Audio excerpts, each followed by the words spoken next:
السلام علیکم ورحمۃ اللہ نحمده ونصلی علی رسوله الکریم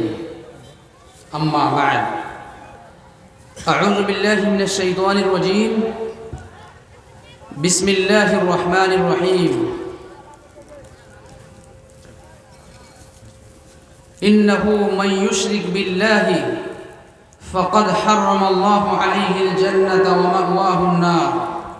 وما للظالمین من انصار صدق اللہ العظیم۔ برادران اسلام،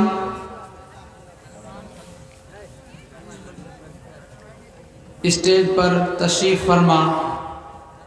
معزز علماء کرام، ابھی ہمارے سامنے مشہور و معروف شخصیت حضرت مولانا طلحہ قاسمی مدظ اللہ العالی کی گفتگو ہو رہی تھی۔ ماشاءاللہ سماج کے تعلق سے جو باتیں ان کی طرف سے آئیں سماج کی اصلاح کے لیے ان کی وہ باتیں کلیدی حیثیت رکھتی ہیں،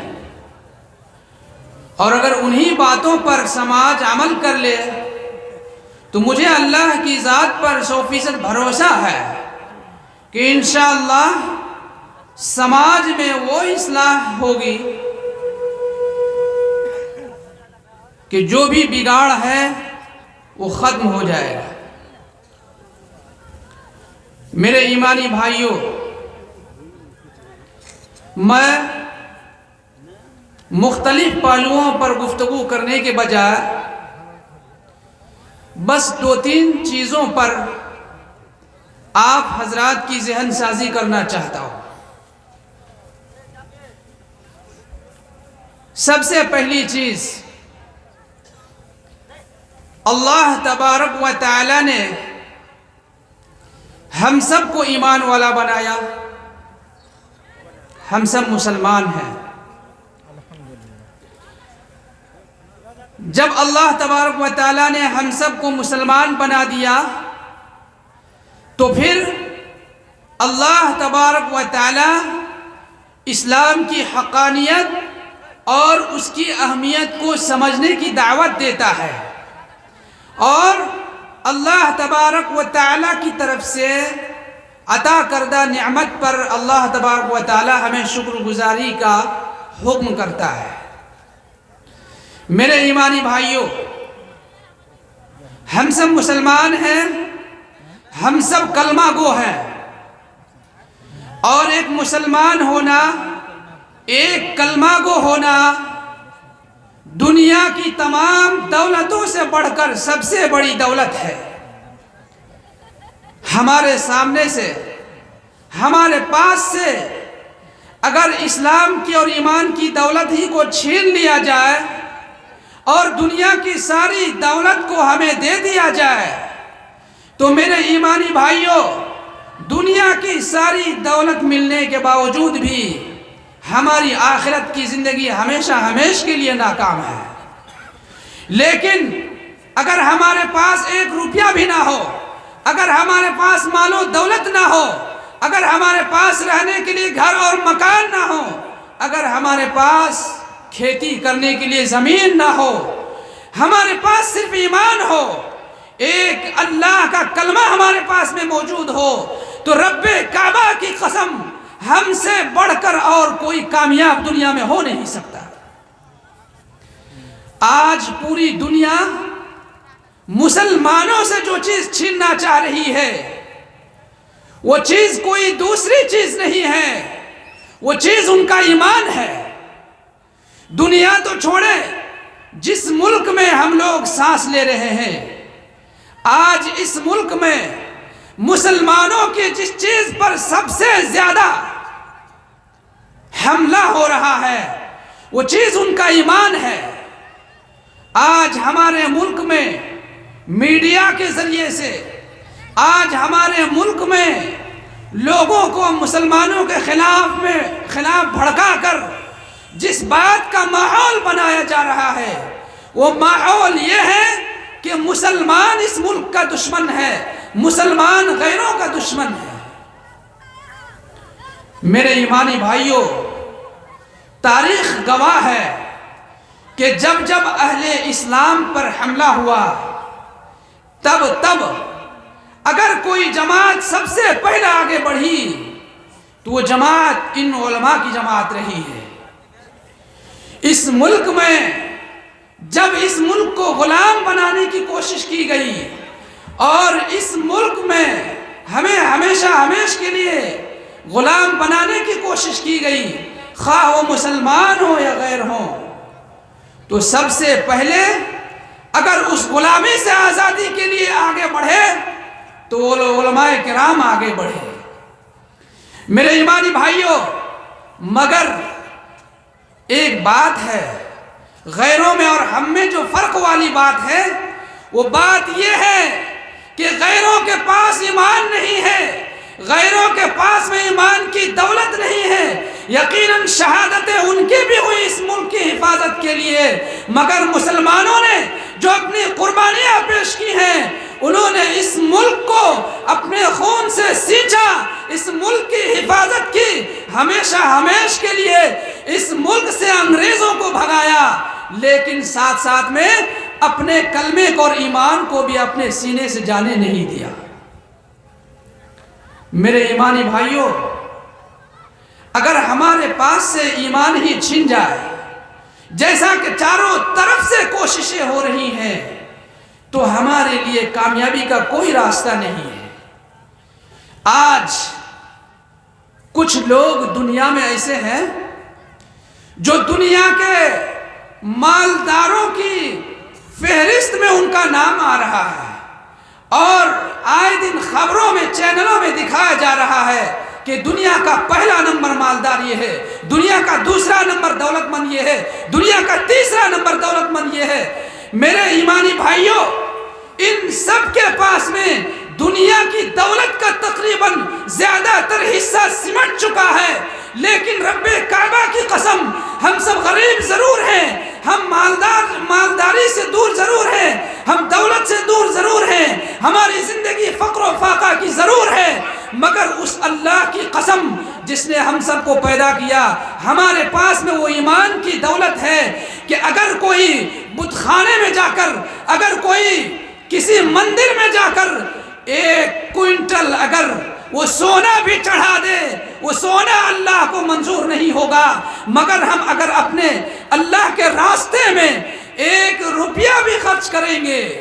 تو اس 1 روپیہ کی قیمت اس 100 کلو یا 100 کوئنٹل سونے سے بھی زیادہ ہے۔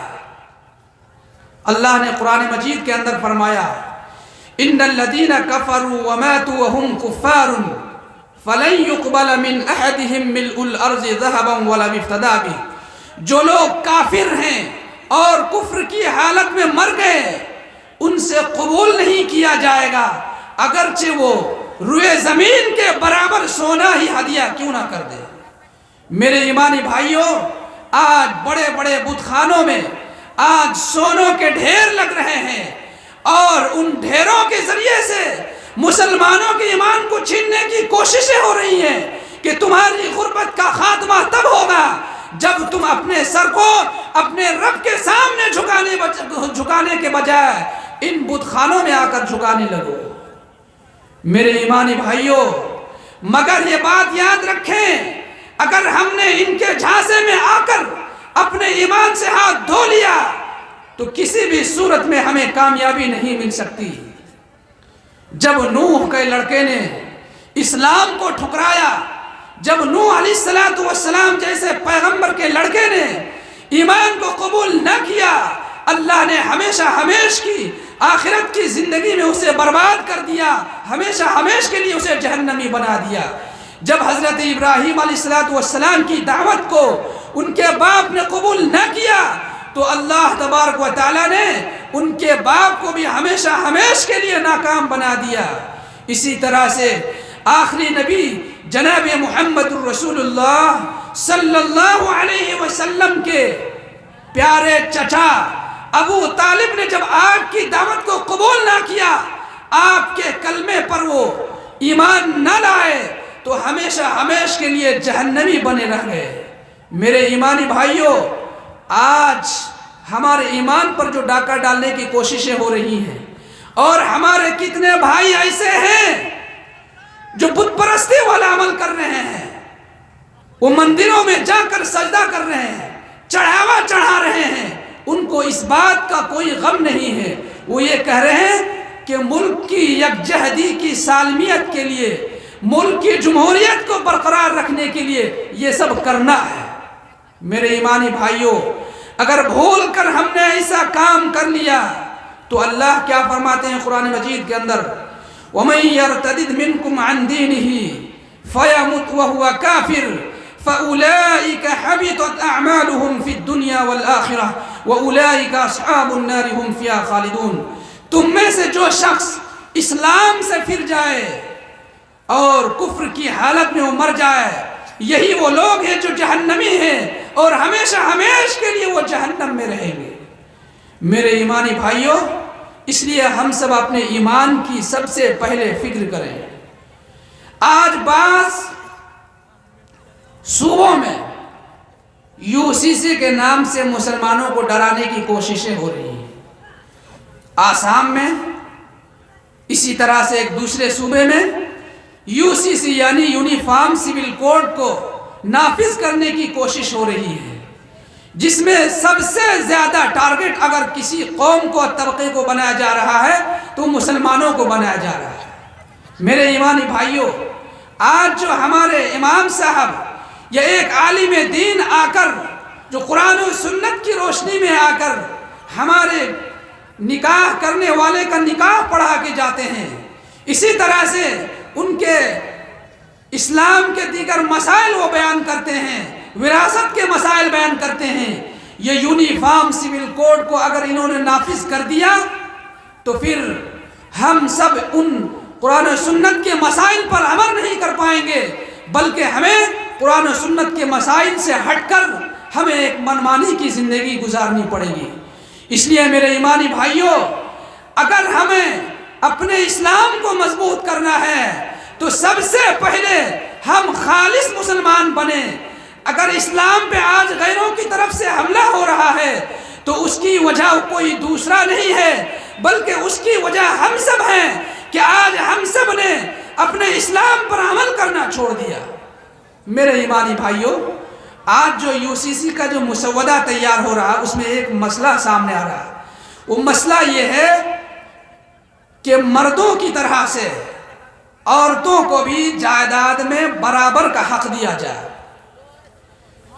مجھے جو قرآن و سنت کی روشنی میں یہ بات سمجھ میں آ رہی ہے،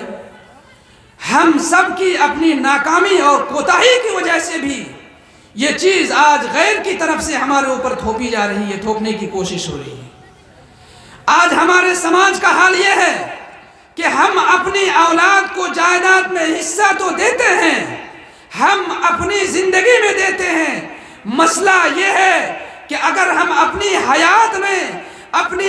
اولاد کو جائیداد تقسیم کریں، خواہ وہ بیٹی ہو یا خواہ وہ بیٹا ہو، ان دونوں کے حق میں جائیداد اور وراثت میں کوئی فرق نہیں ہے۔ وراثت میں ڈبل اور سنگل کا مسئلہ تب آتا ہے جب ہماری موت ہو جائے اور ہم جو جائیداد چھوڑ کے دنیا سے رخصت ہوں، پھر وہ جائیداد جب اولاد میں تقسیم ہوگی تو بیٹا کو ڈبل اور بیٹی کو سنگل ملتا ہے۔ لیکن اگر ہم اپنی زندگی ہی میں اپنی جائیداد کو تقسیم کرنا چاہیں تو کسی بھی صورت میں ہم انہیں جو ہے ڈبل اور سنگل کا مسئلہ جو ہے ان کو نہیں، یہ ان پر جو ہے نہیں جو ہے ہم اس کو لاگو کر سکتے ہیں، بلکہ دونوں کو برابر دینا پڑے گا۔ لیکن یہ چیز نہیں ہے میرے ایمانی بھائیوں۔ اس لیے اس مسئلے کے تعلق سے ہمارے اندر میں بیداری یہ ہونی چاہیے کہ ہم سب سے پہلے کوشش یہ کریں کہ ہمارے پاس میں جو جائیداد ہے، جو بھی زمین ہے، جو بھی پیسے ہیں، ہم انہیں اپنے اولاد کو بہترین سے وصیت کر کے انہیں دنیا سے رخصت ہوں کہ میرے بیٹوں، میری بیٹیوں، یہ ساری جائیداد تمہیں لوگوں کو ملنے والی ہے، تم لوگ بغیر کسی لڑائی اور جھگڑے کے آپس میں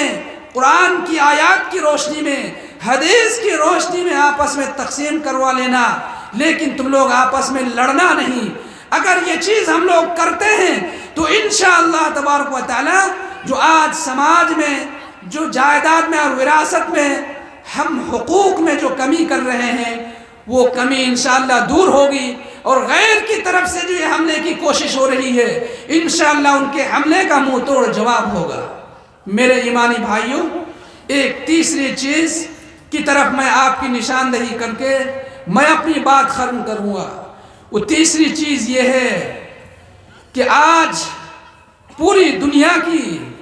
جو آبادی ہے ان آبادی کا 7واں حصہ مسلمان ہے، یعنی دنیا کی آبادی کا ہر 7واں شخص وہ مسلمان ہے۔ اور دنیا میں آج مساجد جتنی ہیں ان مساجد کی تعداد ان گنت بے شمار ہے، یہاں تک کہ خود صرف اگر ارریہ ضلع کی مسجدوں کو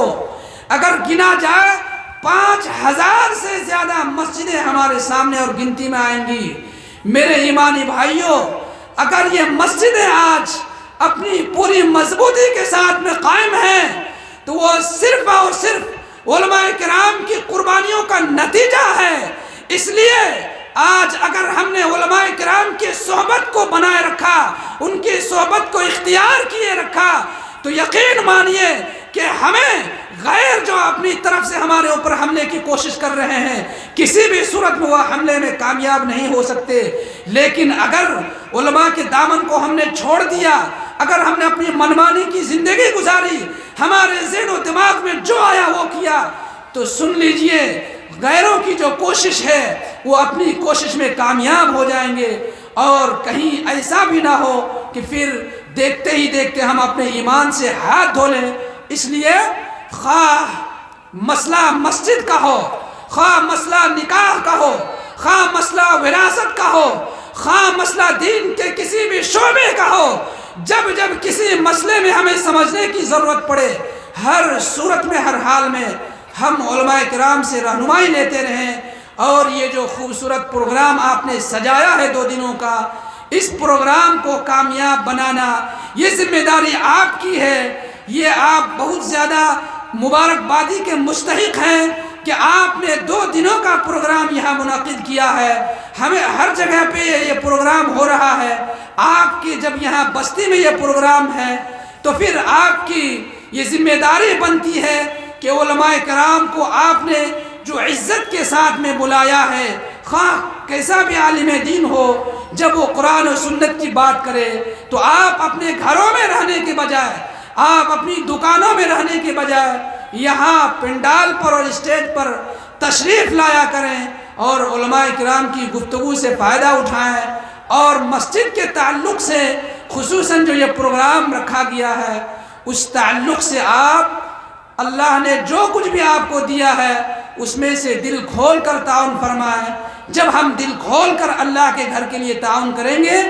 مسجد سے ہماری وابستگی ہوگی، اس سے ہمارا رشتہ جڑے گا، اور مسجد پر غیروں کی طرف سے جو حملے جب ہوں گے تو ہمیں مسجد کے لیے درد ہوگا اپنے اندر میں، اور انشاءاللہ مسجد کی حفاظت کے لیے ہم سے اللہ کی طرف سے جو بھی تقاضے آئیں گے ہم ہر تقاضے پر اپنا قدم آگے بڑھانے کی کوشش کریں گے۔ آپ کی مسجد کے تعلق سے آپ سے جو بھی تقاضا بھی سامنے ہے اس کی تعمیر کی تکمیل کے لیے آپ اس تقاضے پر لبیک کہیں، اور اللہ نے جو کچھ بھی دیا ہے اس میں سے ضرور اس میں خرچ کرتے ہوئے چلیں، تاکہ اللہ تبارک و تعالی جب قیامت کے دن آپ سے سوال کرے گا کہ تم کو ہم نے جو مال دیا تھا اس میں سے کتنا خرچ کیا ہے، ہم اس کا صحیح جواب دے سکیں۔ اللہ تبارک و تعالی سے دعا ہے کہ اللہ تبارک و تعالی اس پروگرام کو کامیاب بنائے، اور جس مقصد سے اس پروگرام کا انعقاد کیا گیا ہے اس مقصد میں مکمل طور پر اس کمیٹی کو اور یہاں کے لوگوں کو کامیاب بنائے، اور ساتھ ساتھ میں جو خوبصورت مسجد ہے اللہ تبارک و تعالیٰ قیامت تک کے لیے اس مسجد کو آباد فرمائے تمام مصلیان کے ذریعے سے۔ اور اسی کے ساتھ میں اپنی بات کو ختم کرتا ہوں۔ اللہ تبارک و تعالیٰ ہم سب کو اپنے حفظ و امان میں رکھے، آمین۔ وآخر دعوانا الحمدللہ رب العالمین، والسلام علیکم ورحمۃ اللہ۔